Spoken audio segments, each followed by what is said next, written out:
Hi guys, welcome to Cozy Time Corner. Welcome.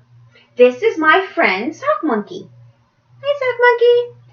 What I thought might be kind of fun is if we read a book. No academics, no assignments, nothing like that, just for fun. So I'm going to read to you a couple of chapters each day of a book. And you are more than welcome to listen. You don't have to, but if you want to, if you're bored, you can come and listen. So go and gather a blanket,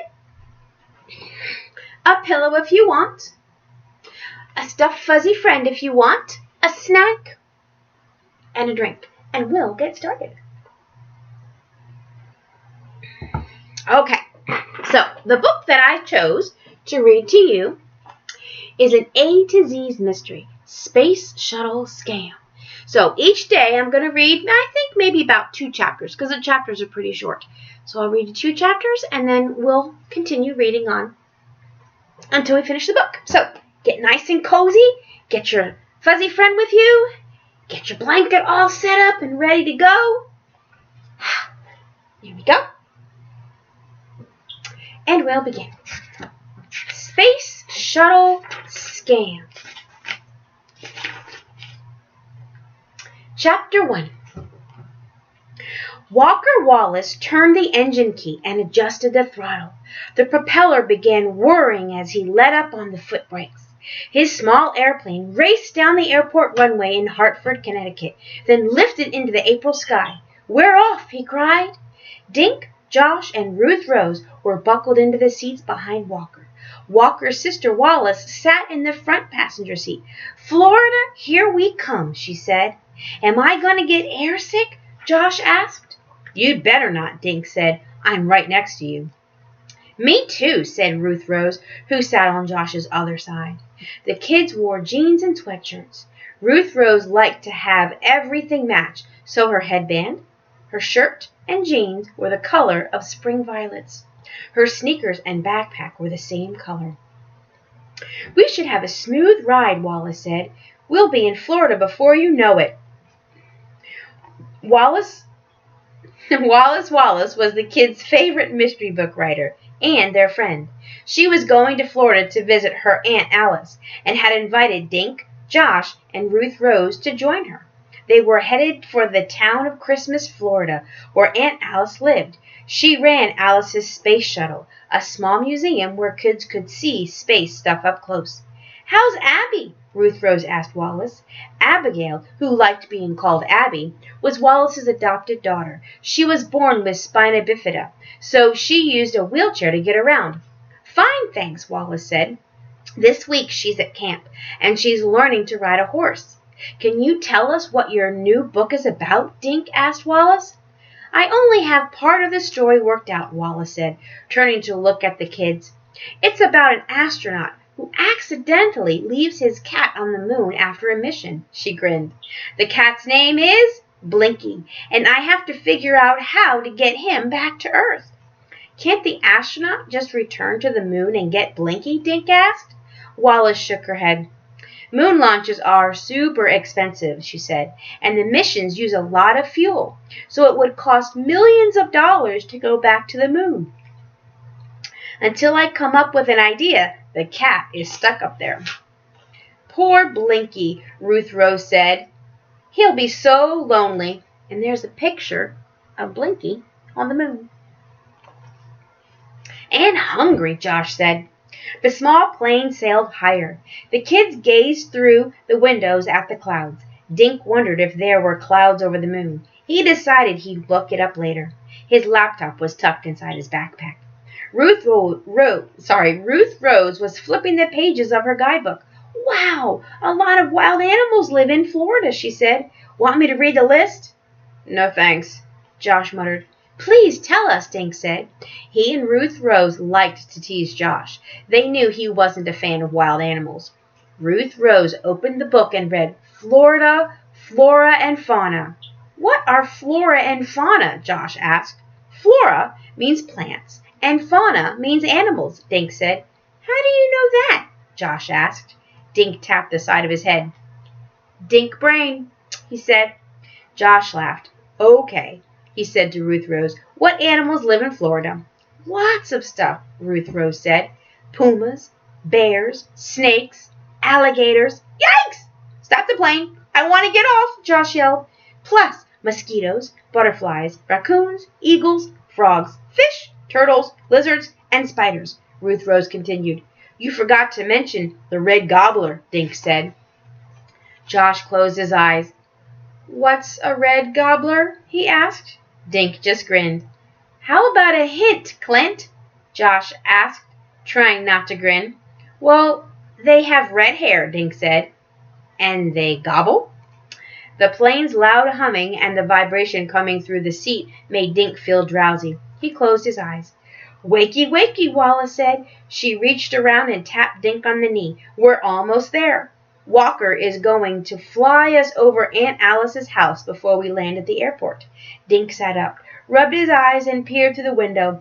He saw more clouds.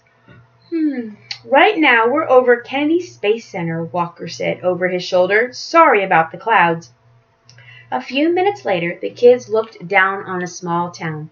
Buildings and cars looked like pieces in a board game. Walter took his plane lower. Any minute now. There, see that White House? That's where Aunt Alice lives. The kids looked down and saw a house and barn. Spreading wide behind the barn was a jungle-like forest that seemed to go on for miles. 2 cars were parked in the driveway on the right side of the house. We'll land in about 5 minutes, Walker said. He turned the plane and headed for the airport. Chapter 2. There's the airport, Walker said. The kids looked down and saw parked planes, buildings with flat roofs, and a parking lot. Space Coast Regional Airport was painted in huge letters on a roof. Walker landed the plane and taxied to one of the buildings. Welcome to Christmas, Florida, he said. Walker and Wallace helped the kids deplane. They collected their backpacks and walked toward the building. It's hotter here than in Connecticut, Josh said. Well, it gets warmer, Wallace said. Be thankful this is April and not July. She looked toward the parking area. Aunt Alice is usually here to meet us, she said, but we saw her station wagon in the driveway. Let's give her a few minutes, Walker said. Maybe she forgot. Walker, you know Aunt Alice never forgets anything, his sister said. Dink looked around the airport. He saw tall palm trees and short buildings. One bird flew over. Everything was hot and quiet. Finally, Wallace said. She waved at the station wagon that was heading toward them.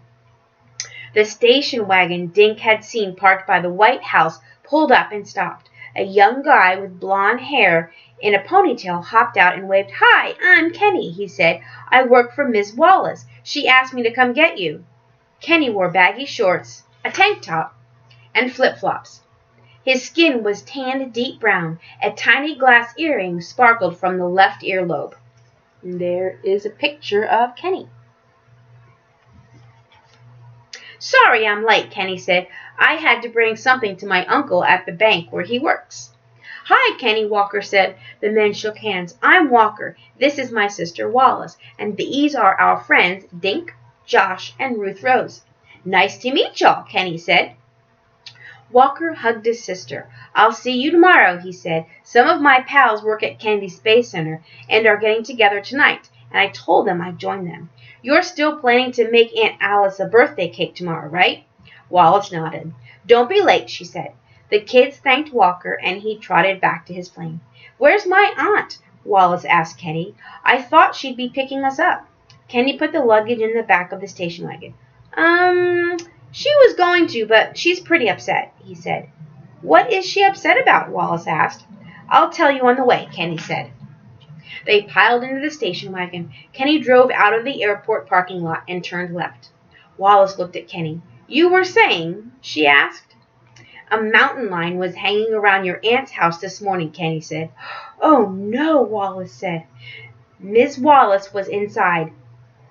Kenny went on. The lion was in the driveway, just watching the house. Maybe it smelled her dog. I managed to get a picture on my phone before it ran away. Dink, Josh, and Ruth Rose were listening to every word. Did the mountain lion escape from a zoo? Josh asked. Wallace turned around to face the kids. There are mountain lions in the wild in Florida. she said, smiling a little. They're also known as cougars or pumas. We almost never see them because they stay far away from people. No one spoke for the next few miles. How long are y'all staying with Miss Wallace? Kenny asked. Just the weekend, Wallace said.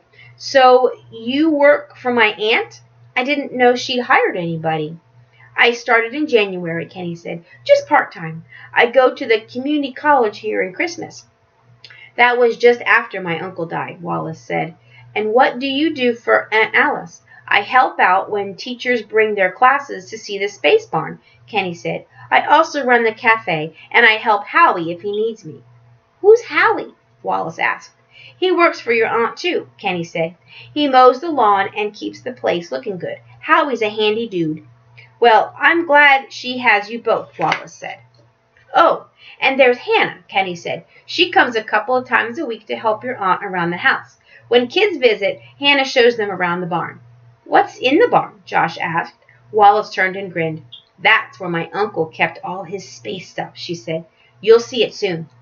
Dink poked Josh on the arm and pointed out the window. Nailed to a post was a sign that said, Snake World. Y'all come on in.